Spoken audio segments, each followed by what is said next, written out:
Bonsoir les élèves. Aujourd'hui, je m'adresse aux élèves première vague, option scientifique ou bien technique, et je vais vous présenter la leçon transformation acido-basique.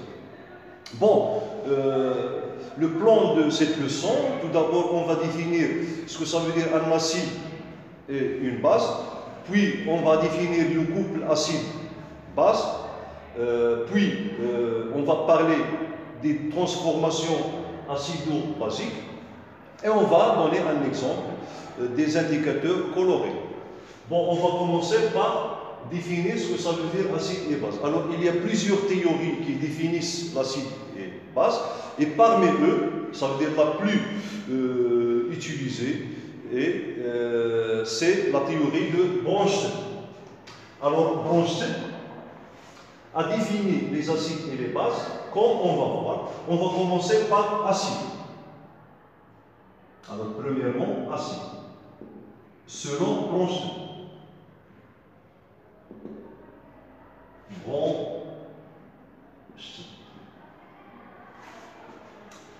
Donc, selon Bronsted, un acide, c'est toute espèce chimique qui est susceptible ou bien qui est capable de perdre un proton H+. Ça veut dire un ion d'hydrogène. Ok? Bon, tout d'abord, je vais expliquer pourquoi on appelle le proton ou bien l'ion d'hydrogène par proton H+. Donc, pour l'hydrogène, c'est égal à 1. Alors, il y a plusieurs, ou bien il y a 3 isotopes de l'hydrogène. Le plus abondant, c'est l'isotope H1. Les autres isotopes se trouvent en quantité très petite dans la nature. Bon, ce proton, donc cet hydrogène, il contient, lorsqu'il est sous forme d'atome, donc son noyau contient un seul proton, puisque c'est égal à 1. Ici, le numéro ou bien le nombre de masse c'est 1, donc ça veut dire qu'il contient un seul proton, le noyau. Okay. Et bien sûr, autour de ce proton, il y a un électron qui est en mouvement. Okay. Alors, lorsque cet atome d'hydrogène H se transforme en ion, okay, alors il donne un H+, plus bien sûr un électron. Donc cet ion-là, c'est tout simplement un proton. Okay? C'est pour cela. Soit on dit ion d'hydrogène H+, ou bien proton. Et à partir de ce procédé, on obtient les protons dans les laboratoires de recherche de la physique atomique ou bien la physique des particules. Ça veut dire qu'on prend le dihydrogène et on l'ionise. Ça veut dire qu'on arrache les électrons des atomes d'hydrogène et on obtient des protons H+. Ça veut dire proton ou bien ion H+. Voilà. Donc, revenons à la définition. Alors, j'ai dit que d'après Bronsted, l'acide, ok, الحمض يعني العربيه دونك لاسيد هو واحد النوع كيميائي من اسبي شيميك اللي بالامكان ديالها انها تفقد واحد البروتون اش بلس، ولكن كتفقدو ماشي يعني كومسا، يعني هكذا عندي واحد ليسبيش غادي يفقد البروتون، مي لور دي ترانسفورماسيون شيميك بيان سور. اوكي دونك acide est toute espèce chimique capable de perdre un proton H+. Bien sûr, lors d'une transformation chimique. Alors, comme conséquence, donc, puisque l'espèce chimique يمكن لها تفقد لنا واحد البروتون H+, ça veut dire que ça تكون مكونة من l'élément hydrogène. Okay? Donc, on doit trouver l'élément d'hydrogène dans cette espèce chimique. Ça veut dire que la formule chimique de cette espèce chimique doit contenir les atomes d'hydrogène. Alors c'est pour cela qu'on représente l'acide par HA. Okay. Donc voilà l'espèce chimique qui est acide. Et on représente la définition de Bronsted, ou bien la théorie de Bronsted pour un acide, par le fait que HA, donc lors d'une transformation chimique, il fournit, ou bien il perd un proton H+, et se transforme en un ion amont. D'accord? Donc, comme exemple des acides, selon Bronsted, okay, par exemple, l'acide ou bien le chlorure d'hydrogène, alors HCl, okay, donc se transforme ou bien fournit H+, et se transforme en ion chlorure, bien sûr, lors du transformation. Par exemple, si on prend ce gaz et on le dissout dans l'eau, alors cette dissolution permet à cet acide de perdre son proton H+, et de se transformer en ion Cl-. Et donc pour obtenir l'acide chlorhydrique, on l'obtient à partir de la dissolution du chlorure d'hydrogène dans l'eau. Bon, alors cet acide, c'est un acide minéral. Donc je donne un autre exemple. Je prends un acide organique, par exemple l'acide méthanique. Alors l'acide méthanique, sa formule chimique c'est HCOOH. Bon, on va étudier ce type de notation en chimie organique. Alors donc se transforme en H+, plus l'ion HCOO-. Ça veut dire que cet hydrogène qui est lié à l'oxygène, c'est cet hydrogène qui se perd, tandis que l'hydrogène reste intact.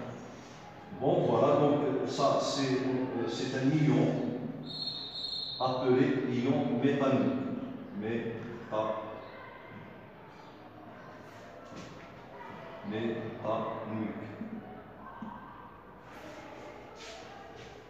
Donc, autre exemple, par exemple, l'acide,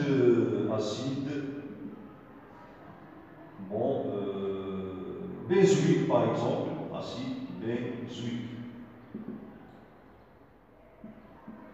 Alors, donc, sa formule c'est 5H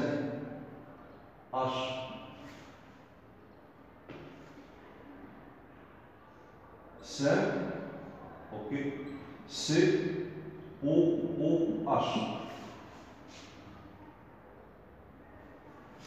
Donc, il se transforme en ion benzoate, c'est C5H5CO-, ok, et le proton H+, ok, donc ion benzoate, benzoïque, pardon, benzoïque, c'est pas benzoate, c'est ion.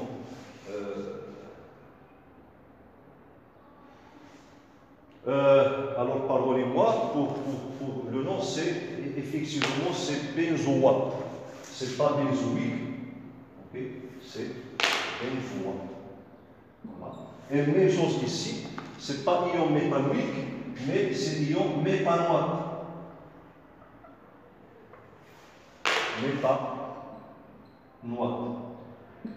Ok, voilà. Bon, il y a d'autres acides qui peuvent perdre 2 protons, non pas un, tel que l'acide sulfurique. Alors l'acide sulfurique a pour formule H2SO4.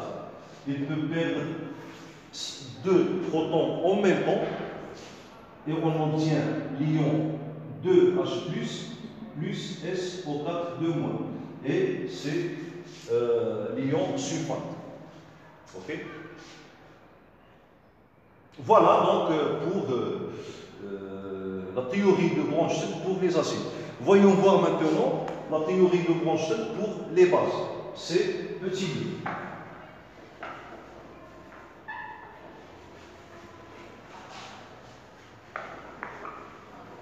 2. Petit 2.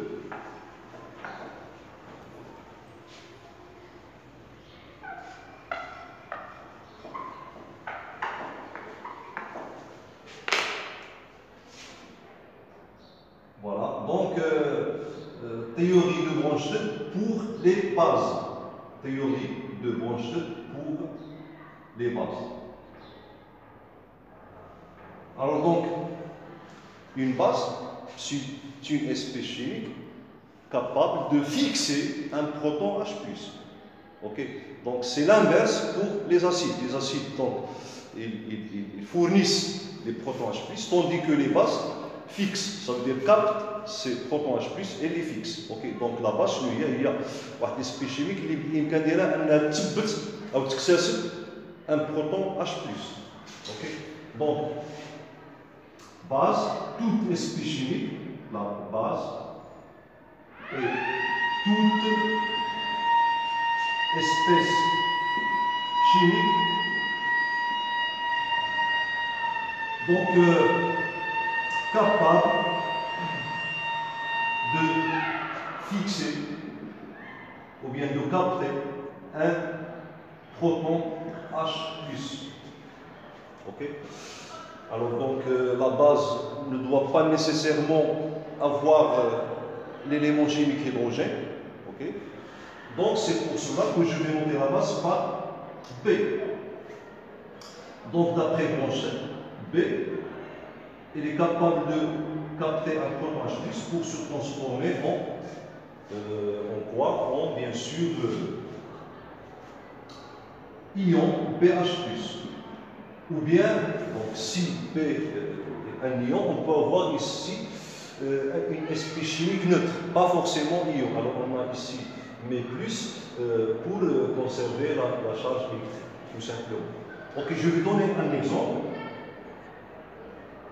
Okay. Alors, donc, on va commencer par une base qui est neutre, telle que l'ammoniac, NH3. Donc, c'est l'ammoniac. Donc, d'après Bronsted, il peut capter un proton H+ pour se transformer en quoi? En ion ammonium, NH4+. Ok, donc ammonium, ion ammonium. Autre exemple, par exemple, si on prend l'ion, par exemple, éthanoate. Donc l'ion éthanoate, CH3, COO-. Ok, c'est ion éthanoate, ion éthanoate. Alors il capte un proton H+ pour se transformer en acide éthanoïque, CH3, COOH. Acide éthanoïque.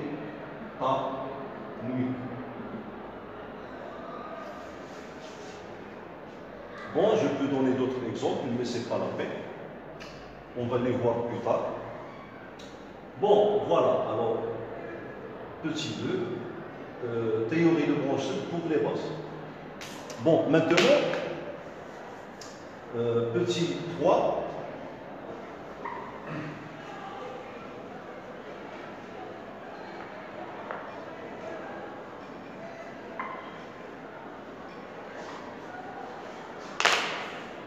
Petit 3.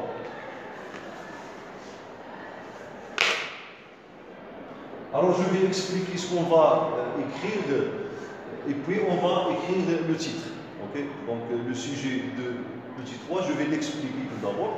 Bon, on a donc vu les réactions ou bien les acides suivants, par exemple l'acide métallique, okay? CH3COOH. Alors on a dit que selon Bronsted, donc puisque c'est un acide, il va perdre un proton H+, et se transforme en ion CH3C. Donc c'est pas c'est l'acide éthanoïque, c'est l'acide éthanoïque. Donc CH3COO-.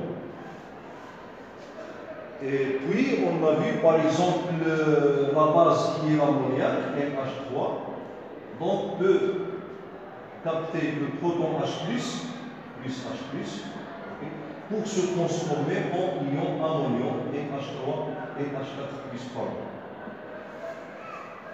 Bon, en observant cet acide-là, on voit que dans des conditions, okay, il peut donc fournir le proton H+ pour se transformer en CH3CO.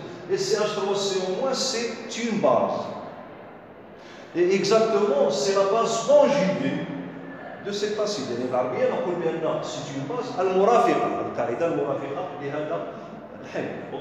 Donc, dans d'autres conditions, si on dispose de cette base, alors dans de telles transformations chimiques, ou bien dans autres transformations chimiques, il peut capter le proton H+ pour se transformer en acide. Okay. C'est pour cela que je vais mettre ici le sens indirect. Ça veut dire qu'on peut avoir cette transformation. Ça veut dire que l'acide se transforme en sa base conjuguée. Et en même temps, on peut avoir cette transformation dans ce sens, selon les conditions expérimentales. Okay. Donc c'est pour même chose ici pour l'ammoniac et l'ammonium. Donc des conditions dont l'ammoniac se transforme en ammonium, ici par G+, et dans d'autres conditions, l'ammonium peut perdre le proton H+ et se transformer en ammoniac. Alors on voit ici qu'on peut parler d'un couple acido-basique. Alors ce couple, il est formé par l'acide et sa base conjuguée. Okay. Ici l'acide c'est l'acide éthanoïque, la base conjuguée c'est l'ion éthanoate. Alors ici le couple qu'on a c'est l'acide ammonium, sa base conjuguée c'est la base NH3 qui est l'ammonium. Okay. Donc le titre c'est couple acide base.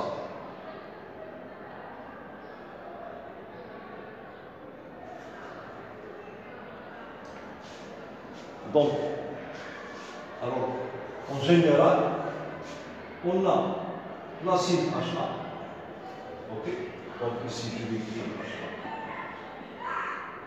Dans des conditions, il peut se transformer en sa base conjuguée qui est A-, en libérant un proton H+. Et dans d'autres conditions, bon, cette base peut capter le proton H+ pour donner l'acide. Okay. Donc on a dans des conditions,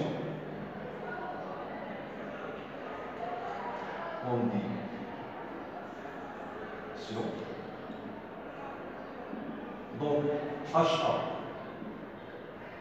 se transforme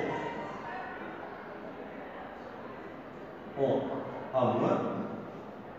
A- c'est quoi? C'est l'acide, pardon, c'est la base conjuguée et la base conjuguée de H.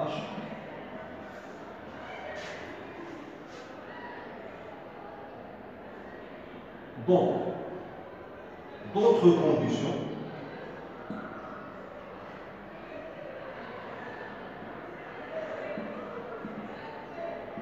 alors la base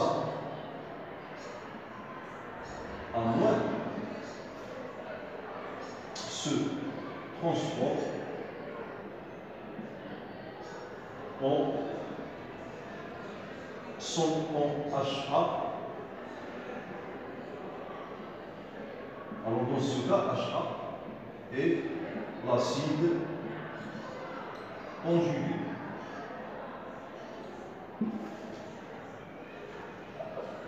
Et l'acide conjugué de A-. Ok.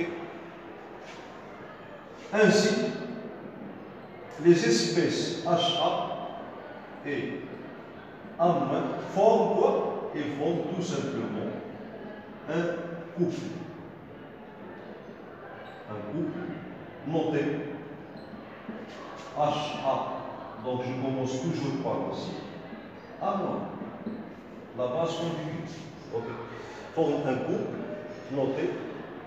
Alors appelé couple acide base. Donc comme exemple, on a ici le couple CH3, COOH, CH3, COO-, ok? Alors là, on a NH4+, donc je commence toujours par l'acide et puis la base, NH4. Ainsi de suite.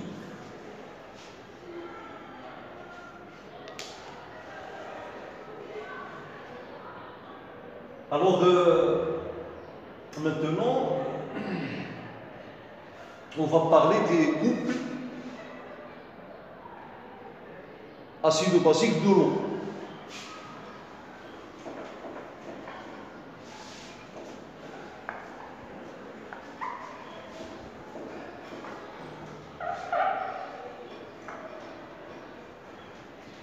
Donc, petit 3.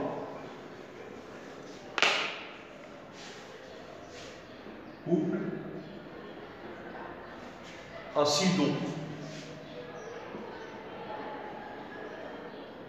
ou bien acide base de l'eau. Alors on va voir que l'eau, il peut être acide, ok? L'eau est acide.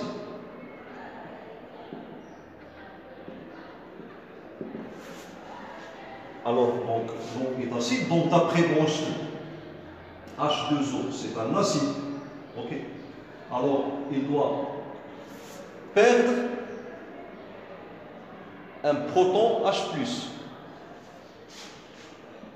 ok? Il se transforme en ion H-, appelé ion hydronium.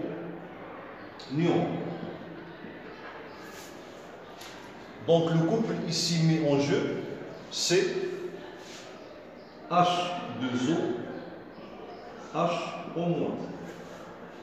Ok?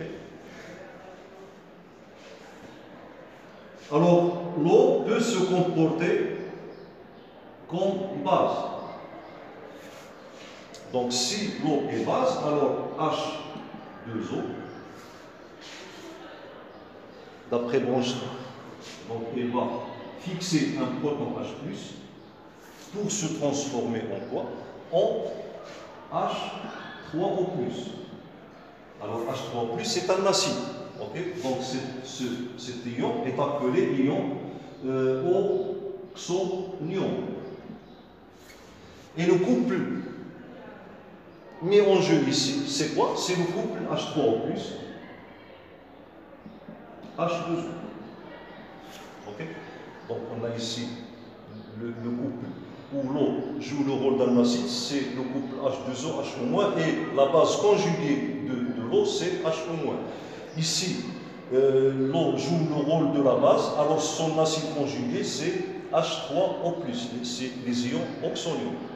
Okay? Alors donc, toute espèce qui peut être dans des conditions acides et dans d'autres conditions bases est appelée espèce ampholyte. Okay? Donc, l'eau est ampholyte. Ampholyte. Ça veut dire quoi? Ça veut dire ce qu'on peut se comporter comme acide ou comme base.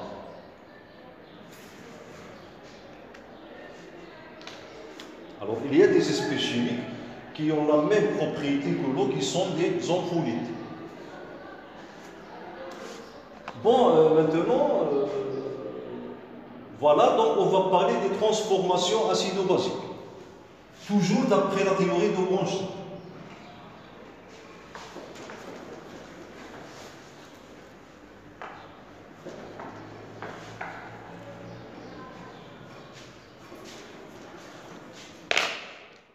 Alors, grand 2.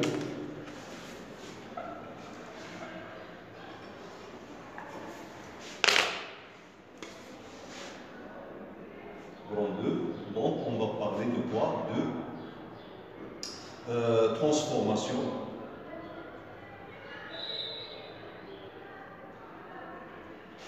acido-basique.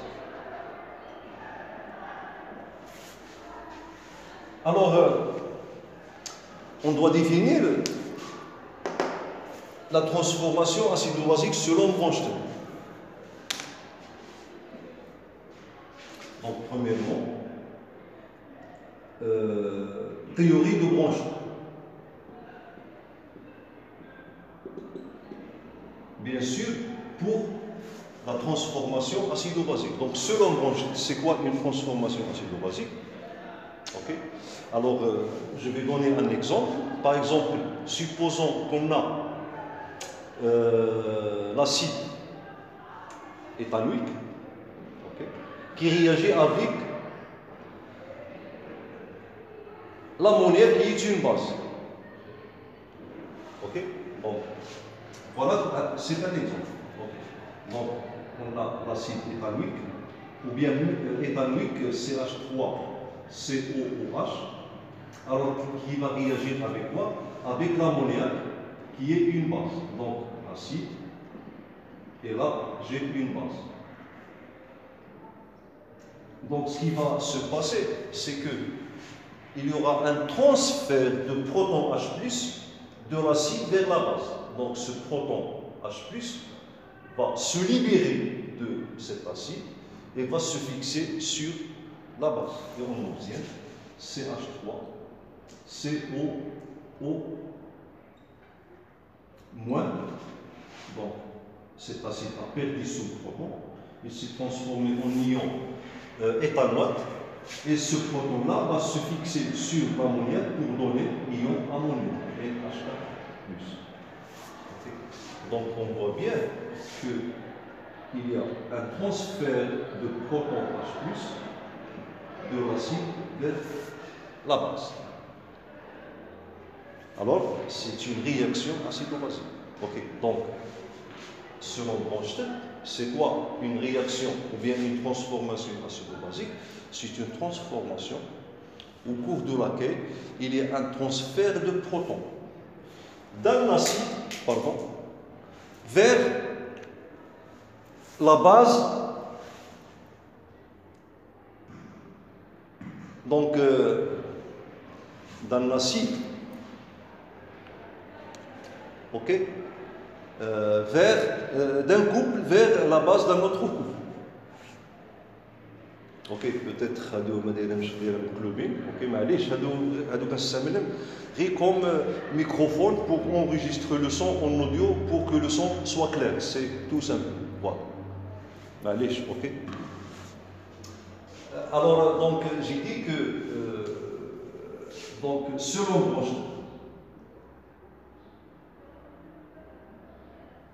Bronsted, une transformation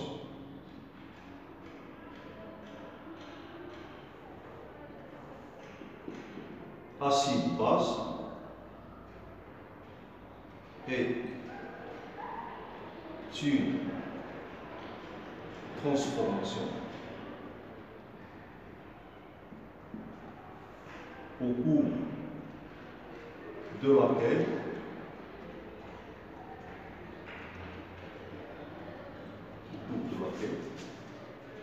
il y a,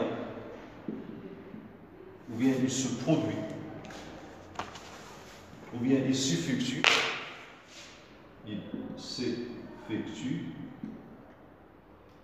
un transfert de protons H+ d'un acide, d'un couple, vers une base d'un autre couple.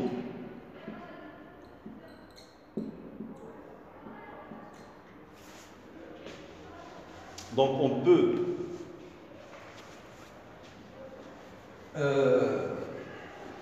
représenter cette transformation par le couple suivant. Donc on a HA1 a un moins. Donc le premier couple est, alors donc ce premier couple, alors on a l'acide H1, pardon, H1, qu'on va considérer comme réactif. Alors il va donner le proton H+, plus A-. Et puis, le deuxième couple, HA2, A2-. Donc, je vais, alors, donc, là, A2-, c'est le réactif qui va réagir avec cet acide. Donc, je commence par A-2.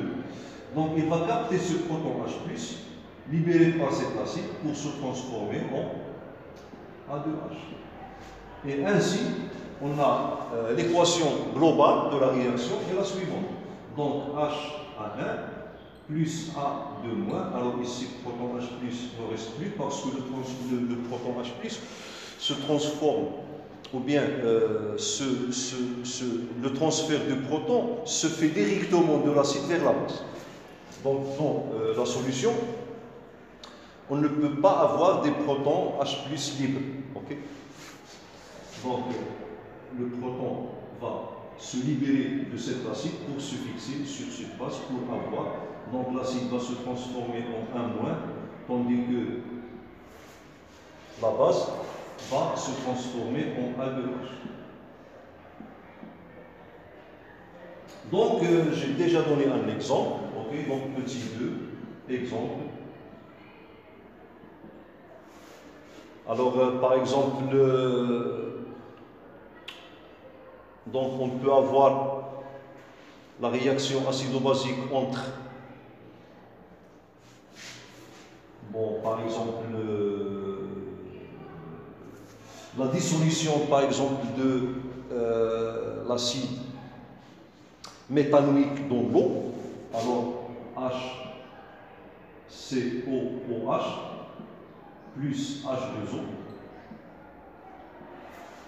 Donc, on a cet acide va perdre le proton H+ pour se transformer en ion HCO-, qui est l'ion méthanoate, et ce proton H+ se fixe sur la molécule d'eau pour donner les ions H3O+.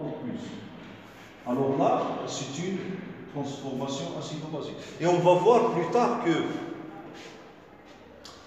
ces transformations se déroulent dans le sens inverse en même temps. On va voir ça l'année prochaine.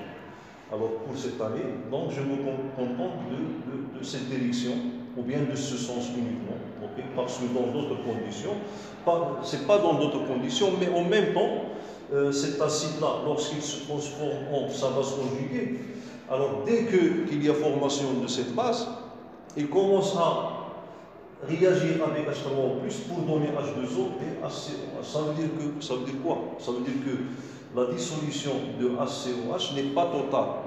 Okay? Ce n'est pas comme le sel. Par exemple, lorsqu'on prend le sel et on le dissout dans l'eau, okay? Alors il ne reste plus de sel solide dans l'eau. Okay? Bien sûr, si on utilise une petite quantité. Ça, on dit là que la dissolution du chlorure de sodium dans l'eau est totale. Là, la dissolution de cet acide n'est pas totale. Okay? Donc l'année prochaine, on va étudier ces transformations chimiques. Alors là, je vais mettre uniquement un seul sens. En fait, il y a deux sens. Bon, par exemple, l'action de... Par exemple, l'acide, ou bien l'acide, voilà, donc méthanoïque, ou bien éthanoïque, c'est H3COOH, donc peut réagir avec la base HO-, okay, pour donner.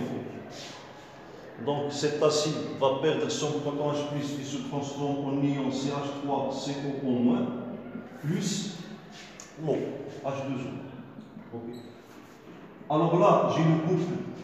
Alors les deux couples ici mis en jeu, ce sont les couples HCOOH, CH, HCO-, HCOO-. Et le deuxième couple, c'est le couple H3O+, H2O. Ici, les couples mis en jeu, ce sont l'acide éthanoïque CH3COOH, CH3COO-. Et le deuxième couple, donc c'est le couple H2O, HO-.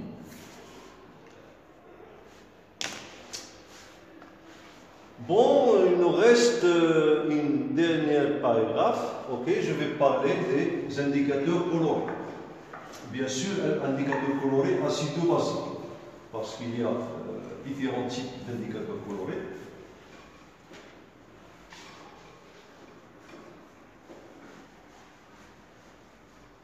Donc, on va utiliser ces notions pour comprendre pourquoi on utilise les indicateurs colorés en solution acido-basique. Alors, donc, paragraphe. Donc, 3 indicateurs colorés. Donc, au pluriel.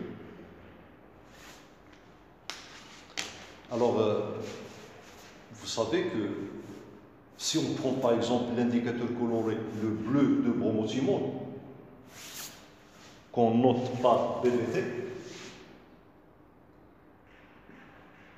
et on met une goutte de cet indicateur dans une solution. Alors là, on peut avoir 3 observations selon le type de cette solution. Alors, si la solution,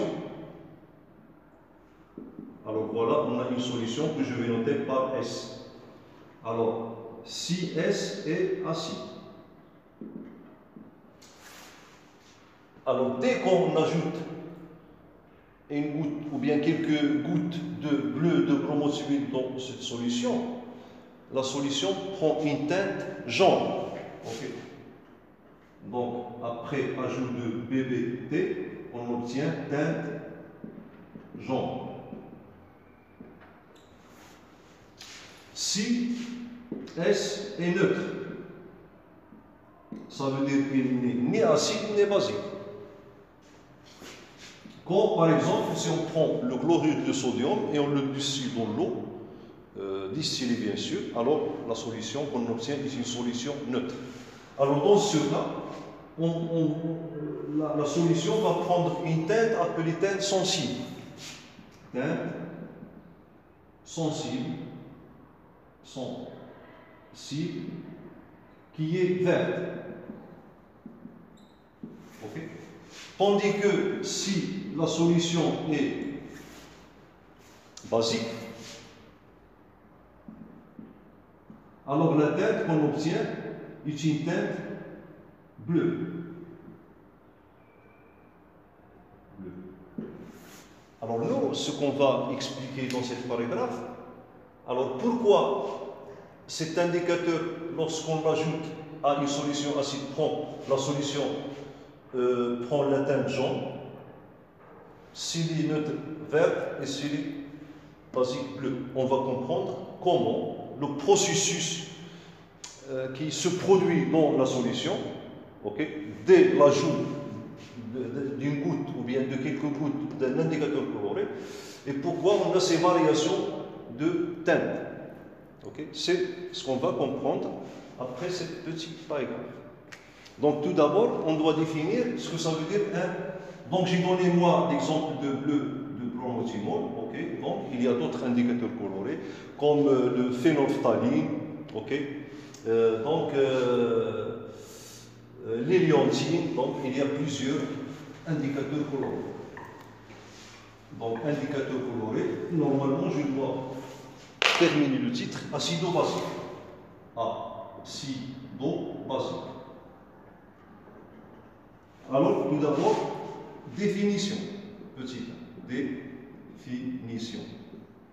Alors, qu'est-ce que c'est un indicateur coloré? Je nous vois l'indicateur coloré. Donc, l'indicateur coloré, c'est un mélange de deux espèces chimiques. Un acide et sa base conjuguée. C'est-à-dire la première. Et ces deux espèces chimiques prennent des couleurs différentes dans les solutions. Ça veut dire qu'ils n'ont pas les mêmes couleurs. Okay. Donc ça veut dire que l'espèce acide, qu'on va appeler forme acide de l'indicateur, a une couleur. Tandis que la forme basique de l'indicateur a une autre couleur. Et pour obtenir un indicateur coloré, on mélange ces deux espèces chimiques, okay, avec bien sûr des quantités de matière égales. Okay. Donc l'indicateur coloré, c'est quoi? Donc c'est un mélange de sa forme acide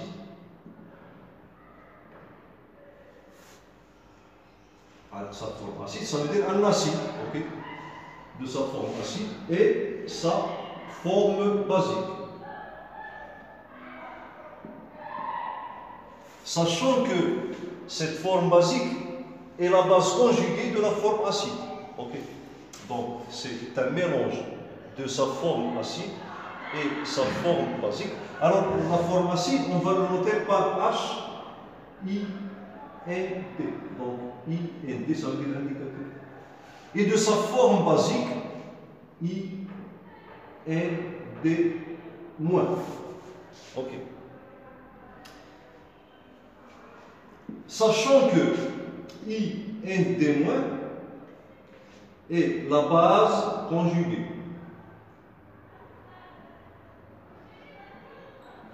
de H, I, N, D, donc qui est la forme acide. Et I, N, D moins et H, I, N, D ont deux teintes différentes.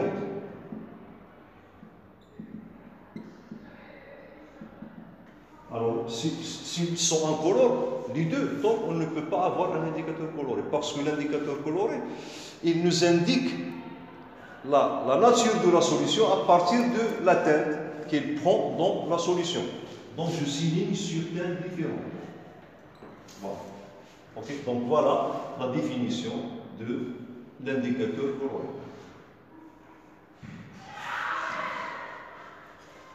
Bon, on va maintenant, pour comprendre les teintes des solutions obtenues après addition ou bien l'ajout des indicateurs, de l'indicateur coloré dans ces solutions, okay, donc on va voir ça tout de suite. Voilà la définition.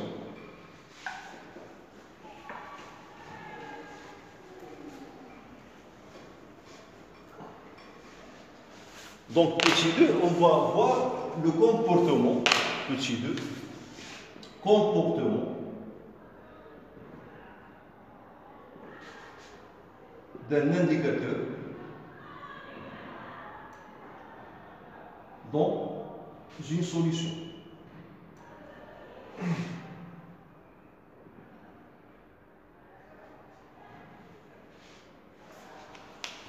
Alors, on va commencer par solution acide. Solution acide.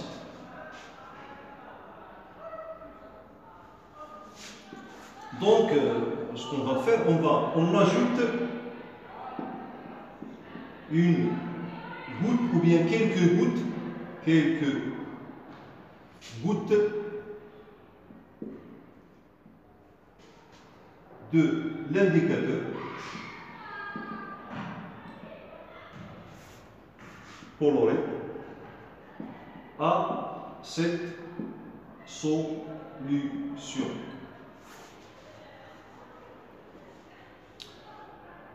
Bon, donc on a la solution acide.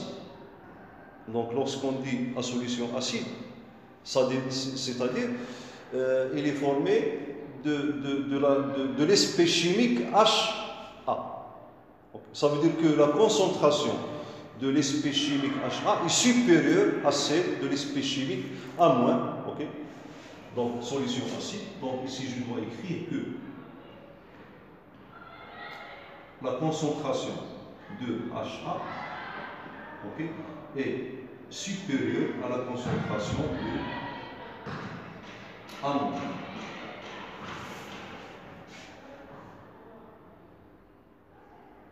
Donc dès qu'on ajoute la goutte de l'indicateur coloré, ça veut dire qu'on a ajouté deux espèces chimiques. On a ajouté HIND, ça veut dire la forme basique, et la forme acide. Okay?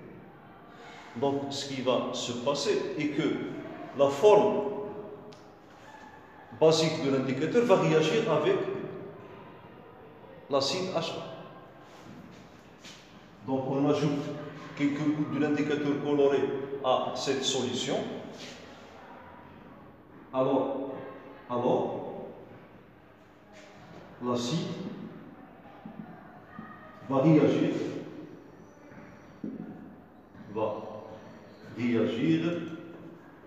avec la forme basique de l'indicateur coloré. Donc selon quoi? Selon cette équation. Alors HA plus IND- se transforme en A- plus HIND. Alors ce qu'on remarque, que parce que alors on a ajouté quelques gouttes. Okay. Alors donc une quantité de matière de cet acide va réagir avec la base ou bien la forme basique de l'indicateur. Il y a formation de la forme acide de l'indicateur et formation de la base conjuguée de cet acide. Okay. Donc ce qu'on va constater, que la concentration de IND- diminue. Parce que j'avais dit qu'on prend, ça veut dire lorsqu'on prépare un indicateur coloré, on ajoute la forme acide et la forme basique de même concentration.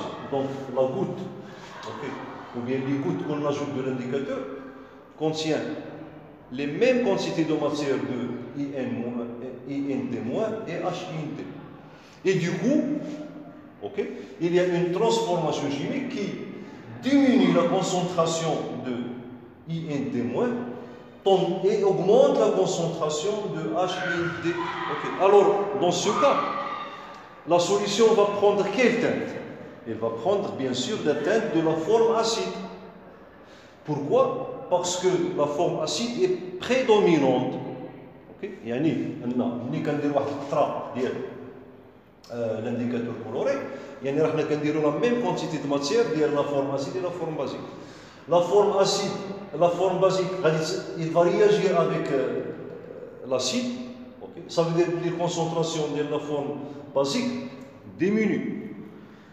Et en même temps, la concentration de la forme acide augmente. يعني أن في نهاية المطاف غادي يصبح عندي هاد لا فورم acide غادي تولي هي اللي مهيمنة.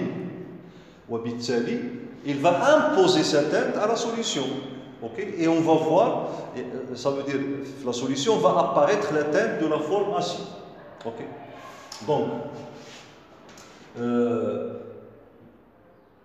les diminutions de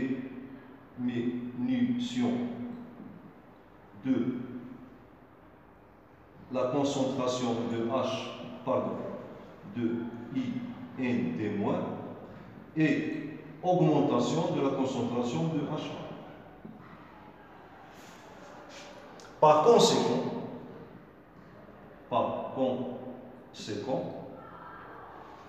HA devient prédominant, et impose cette teinte à la solution. يعني أن la solution غادي تلون باللون ديال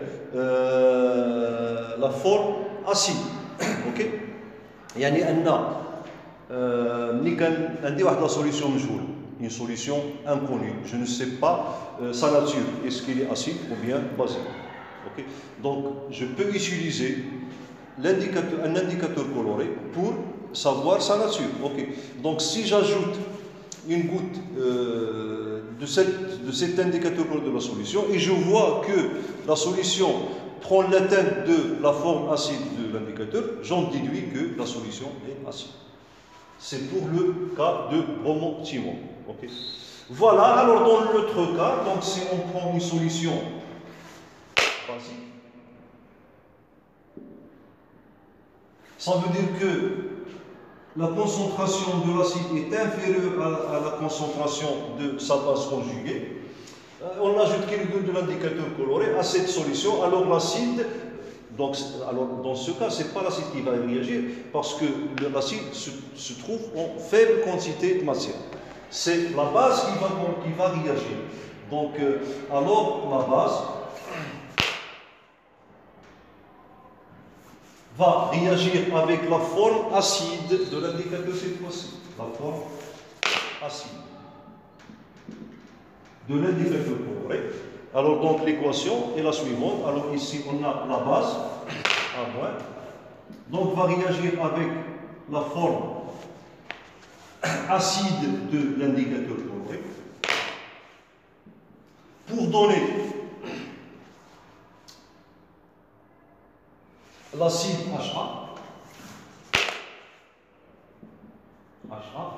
plus donc la base conjuguée.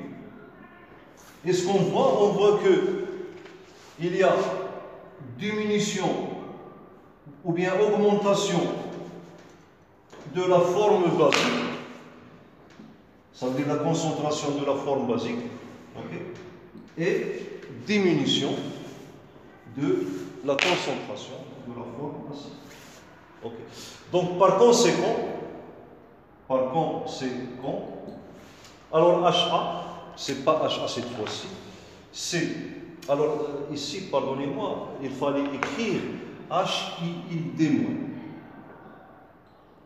HIID, pardon.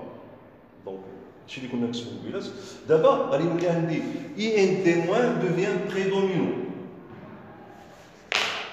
IND- devient prédominant et impose sa teinte à la solution. Ok. Bon, lorsqu'on ajoute quelques gouttes de l'indicateur coloré, la nature de la solution ne change pas. Pourquoi? Parce que, par exemple, ici, on a une solution basique.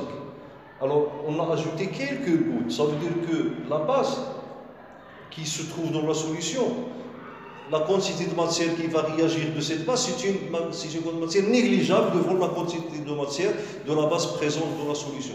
Donc, la nature de la solution ne changera plus. Ok.